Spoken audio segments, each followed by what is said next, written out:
ఈనాడు చూస్తే మాజీ మంత్రి కాకాని అరెస్ట్ అన్నటువంటి వార్తని హైలైట్ చేసింది. క్వాడ్జ్ అక్రమ తవ్వకాల కేసులో అదుపులోకి పేలుడు పదార్థాలు వినియోగించారని, గిరిజనులకు బెదిరించారని అభియోగాలు, నిందితుడిగా చేర్చారని తెలిసిన వెంటనే పరారు.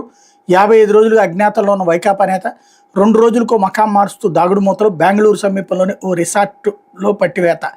వైకాపా నేత మాజీ మంత్రి కాకాని గోవర్ధన్ రెడ్డిని పోలీసులు ఎట్టకేలకు అరెస్ట్ చేశారు. 55 రోజులుగా పరారీలో ఉన్న కాకాని ఆచూకీ కోసం స్థిరంగా గాలిస్తున్న పోలీసు బృందాలు ఆయన బెంగళూరు సమీపంలోని పల్లెటూరులోని రిసార్ట్లో ఉన్నట్టు పసిగట్టి ఆదివారం సాయంత్రం అదుపులోకి తీసుకున్నాయి. క్వాడ్జ్ అక్రమ తవ్వకాలు, అక్రమ రవాణా నిబంధనలకు విరుద్ధంగా పేలుడు పదార్థాల వినియోగం, అభ్యంతరం వ్యక్తం చేసిన గిరిజనులపై బెదిరింపులకు తెగబట్టడం తదితర అభియోగాలపై పొట్టి శ్రీరాములు, నెల్లూరు జిల్లా పొదలకూరు పోలీస్ స్టేషన్లో నమోదైన కేసులో కాకాని 4వ నిందితుడిగా ఉన్నారు. బెంగళూరు సమీపంలో అదుపులో తీసుకున్న తర్వాత అక్కడి నుంచి ఆయన నెల్లూరుకు తీసుకొచ్చారు. సోమవారం న్యాయస్థానంలో హాజరుపరుస్తారు.